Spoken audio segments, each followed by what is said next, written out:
একটাই প্রশ্ন আমার, কেন ভালোবাসনি আমাকে দুঃখ দিতে?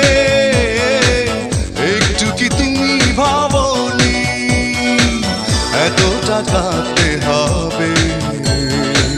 আগে